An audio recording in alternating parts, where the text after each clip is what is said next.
오늘도 실시간 전화상담 생방송이에요. 네, 여보세요. 초특급이에요. 여보세요? 예, 말씀하세요. 초특급이에요. 제가 예전에 2006년도에 가입된 상해 의료 실비가 1,000만 원이 가입돼 있더라고요. 네. 어디 거죠, 보험사가? 현대 겁니다. 아, 현대. 예, 말씀하세요. 네. 제가 최근에 이제 그 허리를 좀 다쳐서 네. 한약방 가서 이제 약을 이제 처방을 좀 한 4번 정도 채워 먹었거든요. 근데 이제 한 5번 정도 가니까 보험회사에서 전화가 와서 이거 자꾸 한약 먹으면 안 된다고. 그래서 뭐 약간 제재 비슷한 식으로 전화가 왔길래 그래서 이게 이때까지 4번까지는 다 보상을 해줬는데 왜 5번 넘어가니 이렇게 전화를 해가지고 안 된다는 식으로 막 그래서 이게 저는 대응을 어떻게 해야 되는 건지. 자, 한 번 받을 때마다 그 처리약 같은 경우에는 돈이 얼마나 들어가죠? 한 30만 원이요? 아, 30만 원 정도? 예. 상해 의료실비가 좋은 부분이 뭐가 있냐면 걔는 말 그대로 상해 의료비로 되어 있기 때문에 입원을 하든 통원을 하든 그 한도에서 그대로 보장을 해주는 거예요. 그러니까 이제 4번을 먹든 20번을 먹든 그 한도 내에서 다 보상이 되는 게 맞지 않나요? 그렇죠. 보상이 되는 게 맞죠. 근데 그쪽에서 지금 한 4번까지는 그냥 군소리 없이 해줬는데 5번째 하다 보니까 그쪽에서도 이제 뭐 안 해줄 수도 있다라고 얘기를 하는 거거든요. 네. 이거 무조건 해줘야 됩니다. 다 쓸데없는 소리예요. 그래서 그런 게 청구해서 만약에 지급 안 한다 그러면 금감원에 민원 넣는다고 하세요. 민원을 넣는다고요? 그렇게 하시면 됩니다. 네. 예.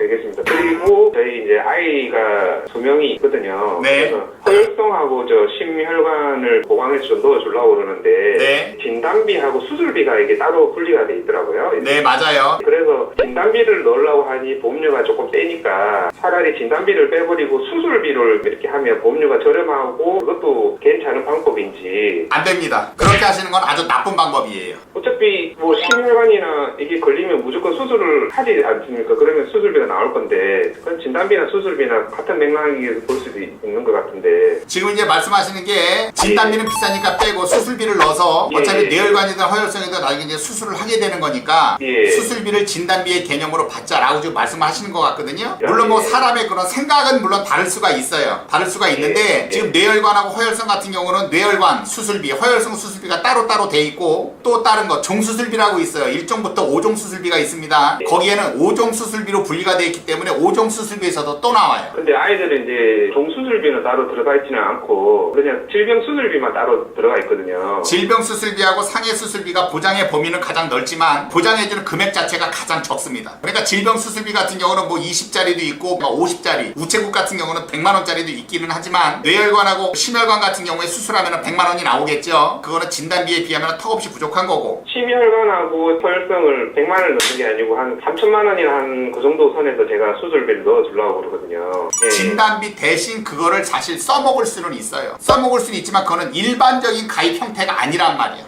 근데 보험료 차이가 많이 나더라고요. 당연히 많이 나죠. 근데 뇌혈관 같은 경우에 있어서는 왜 우리가 뇌졸중이 아닌 뇌혈관 질환이라고 왜 부르냐면 뇌대동맥류라고 있어요. 그러니까 혈관이 터지는 것도 아니고 막히는 것도 아닌 뇌혈관이 부풀어 오르는 게 있어. 이 부풀어 오르는 거는 수술을 하지 못합니다. 그러면 이거 수술비를 5천만 원을 때려 넣었어도 이거는 못 받습니다. 이거는. 그 다음에 뇌경색이라든가 뇌출혈이 왔는데 뇌출혈도 아주 약하게 오고 뇌경색도 약하게 왔다. 그러면 우리가 흔히 얘기하는 그거는 스쳐가는 뇌경색이라고 부르거든요. 그거는 다 약물 치료하거든요. 그러면 수술비를 5억을 넣어도 못 받는 거예요. 그거를 아셔야 돼. 뇌혈관하고 혈성이 와서 뇌혈관이 터지든 막히든 그래서 수술을 한다 그러면 상관이 없으나 수술을 할 정도까지 아닌 약물 치료로 끝낸다 그러면 이건 아예 못 받습니다. 그런 거를 아셔야 돼. 그렇기 때문에 지금 일반적인 형태로 가입을 하시는 게 아니야. 근데 만에 하나라도 어떤 설계사가 뇌혈관이든 허혈성이든 이건 무조건 수술하니까 진단비는 비싸니까 빼고 이건 수술비 쪽으로 보완을 해라 라고 하면 그건 머저리 같은 설계사입니다. 아셨죠? 예. 그리고 선생님 이게 이제 만약에 진단비를 애들을 각각 5천만 원씩 넣어준다 하면 나이가 어리기 때문에 이제 어차피 허혈성이나 심혈관 질환은 보통 이제 나이가 많이 들어서 걸릴 확률이 많은 병들이잖아요. 그러면 이게 또 화폐 가치를 봤을 때 이 5천만 원이 적정한 금액인지. 그거는 내가 방송 중에서도 여러 번 말씀드렸지만 어차피 애들이 커서 자기네들도 보험이 필요하다 그러면 그때는 지들이 돈 내서 가입을 하면 되는 거예요. 현재로서 부모님이 해줘야 될 역할은 뭐냐면 기본적인 베이스로 깔려져 있는 실비는 가입을 시켜주고 암이라든지 뇌졸중, 급성 심근경색증, 뇌혈관 허혈성 같은 거 그런 쪽에 대해서 적당한 보장만 해주면 되는 거예요. 말 그대로 시간이 지나면 이건 돈에 대한 가치가 떨어지거든요. 걸리지 않으면 나중에 이거 다 무용지물입니다. 그러니까 너무 보험 쪽에 몰빵을 하려고 생각하실 필요는 없고 월 납입할 수 있는 보험 보험료 범위 내에서 조정을 해야지 네. 애한테 무조건 많이 넣는다고 장땡이 아니에요. 그래서 이제 아이들이 성장을 해서 보험 쪽은 이제 신경 안 쓰게 해주려고 이제 설계를 이것저것 이제 조금 이제 머리를 좀 굴리다 보니까 이제 부족한 게 있어서. 네. 그리고 선생님 정기보험을 아이들을 좀 들어주려고 그러는데 이 아이들 나이에 비해 가지고 정기보험 한 1억씩 넣어주는 게 적정한 건지 그것도 조금 여쭙고 싶거든요. 자, 그것도 지금 하신다 그러면은 정기보험 같은 경우에 있어서는 따로 가입하지 마시고 뇌혈관하고 화혈성 넣고 거기 진단비 넣고 수술비 넣었을 때 그 안에 특약으로 넣으면 돼요. 질병 사망하고 상해 사망을 1억씩 넣으면 되는 거거든요. 아, 그러면 조금 더 저렴한 면이 있나요? 아, 저렴하죠. 네. 또 다른 거 궁금하신 것? 아, 예. 지금 제가 그 운전자 보험이 지금 들어가 있는데 네. 사고가 났을 때 이제 서로 그 형사처리 지원금인가요? 네. 그게 지금 설계사분이 민식이법 때문에 이제 금액을 조금 많이 해야 된다고 그래가지고 예전에 보니까 옛날 때 2006년대 가입한 게 3천만 원 돼 있더라고요. 그거를 조금 확장을 해가지고 1억 5천 정도 확장을 해놓고 변호사 지원비가 이쪽 1천만 원, 그 다음에 이쪽 2천만 원 해갖고 3천만 원 돼 있는데 그게 메리 쳤게 보니까 이게 2006년대에 가입한 변호사 지원비가 그 실손이 아니고 이게 정액 지원이라고 이거는 해지하지 말라고 그러더라고요. 그게 네. 맞는 건지. 예, 맞아요. 이거 변호사 선임 비용 같은 경우에 있어서 옛날에 예. 벌금 방어 비용이라 그랬거든요. 방어 비용이 바로 변호사 선임비인데 예. 2006년도에 가입을 하셨으면 예. 이거는 비례 보상이 아니라 무조건 중복 보상이에요. 그럼 이거는 해지하면 안 되겠네요. 근데 그 보험 기간이 짧을 텐데. 보니까 20년 나이 80대로 해놨더라고요. 아, 80세로 했으면 잘 된 거예요. 그 보험료 얼마죠? 담보 조금 삭제해가지고 한 6천원만으로 돼 있는 것 같은데. 아, 6,000원 그러면 아주 잘 가입하신 거예요. 그거는 그대로 가지고 계세요. 그 담보 중에 뭐 어떤 뭐 성형 수술비도 있고 여러 가지가 들어가 있더라고요. 그냥 냅두세요. 그 보험료 몇십 원 하지도 않습니다. 아, 그리고 선생님 처리 지원금이 요즘에 6주 미만으로 해가지고 나오는 게 있던데 요즘은 이제 보험사 그거 거의 다 생겼어요. 그거를 넣는 게 나은 건지 안 그러면 그 보험료가 좀 비싸가지고. 뭐 6주 미만이다 보니까 일단 보장의 범위는 넓은 게 맞아요. 그게 이왕 그냥 어차피 뭐 한도 높여서 가입할 거라 그러면 그냥 그것도 넣어서 하세요. 그러니까 보니까 성격이 꼼꼼하신 것 같으니까 그냥 넣어서 하시라고. 아, 그렇게요. 네. 예, 선생님 감사합니다. 들어가세요. 예, 예, 예, 들어가세요. 네. 네, 여보세요. 초특급이에요. 여보세요? 대박. 아니 뭐가 이렇게 또 궁금하셔가지고 초특급을 이렇게 애타게 찾았어. 저 지금 뉴질랜드 전화 오는 거거든요. 아, 뉴질랜드 저번에 그 채팅 참여하셨던 분 아니야? 네, 맞아요. 아, 맞죠? 맞죠? 그때 뉴질랜드라고 그때 말씀하셨던 분 내가 기억나요. 맞아. 제가 지금 여기서 3년 정도 지금 있는데 한국에 들어갈 수 없는 상황이어서요. 코로나 네. 때문에. 제가 종신보험이 2개가 있거든요. 보험료가 얼마짜리예요? 한 개는 특약까지 같이 해서 한 12만 원 정도 되고 다른 하나도 한 10만 원 정도 되는 거예요. 다른 하나 10만 원짜리는 특약이 없이 그냥 알종신이라 그래서 사망보험만 딱 붙어 있는 거예요? 아니, 한 개는 삼성생명 13년 납입한 건데 7천만 원짜리 사망보험금에 특약이 뭐 입원 특약이랑 뭐 여러 가지 좀 들어가 있는 거거든요. 이제 종신보험은 한 9만 9천 원 정도 들어가고 나머지는 다 특약이고요. 특약이 그거 갱신형이에요? 아니면 비갱신형이에요? 3년 갱신형인 것 같아요. 아, 그거 잘못 가입해 있는 거고 두 번째 거는 그 보험사는 그 어디 거예요? 하나생명 건데 언제 가입하셨어? 그건 2016년도요. 2016년 납입 기간은 20년 납입이에요? 네. 그 한 달에 보험료가 그것도 한 11만 원 정도? 네네. 근데 그거는 이제 뭐가 궁금하신 거예요? 그거는?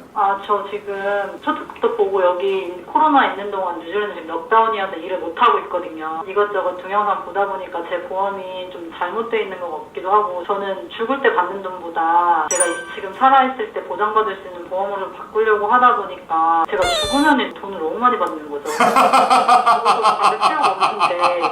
지금 나이가 어떻게 되세요? 32살이요. 32살 결혼했어요? 안 했어? 안 했어요. 완전 잘못 가입한 거예요 그거. 근데 지금 삼성생명 거는 제가 13년을 납입했는데 그거를 감액을 해야 되는 건지 아니면 아예 바로 해지를 해야 되는 건지 고민이 돼서 전화드렸거든요. 그거는 고민할 필요가 없어요. 그럼 그냥 무조건 해약할 거고요. 삼성 거 같은 경우에 있어서는 갱신형으로 좀 특약이 붙어 있지 않습니까? 그러면은 납입한 보험료 대비 환급률은 뚝 떨어집니다. 네, 제가 지금 2천만 원으로 감액을 하려고 한번 알아봤더니 1,400만 원 좀 넘게 납입을 했는데 2천만 원으로 감액을 하면 돌려받는 게 700만 원이더라고요. 왜냐면 그거는 특약에 대해서는 거의 환급금이 없는 거고 네. 주계약 사망보험금에 대해서 부분 감액에 따른 거기에 대해서 환급금이 지금 발생하는 겁니다. 네. 근데 제가 지금 뉴질랜드에 있으니까 한국에서 보험 가입이 안 되거든요. 가입하는 건 전혀 지장 없어요. 지금은 다 모바일로도 가입 가능한 거니까 그런 건 걱정하지 마세요. 그럼 제가 제 핸드폰이 따로 없어도 가입이 가능한가요? 본인 명의 핸드폰이 있어야 돼요.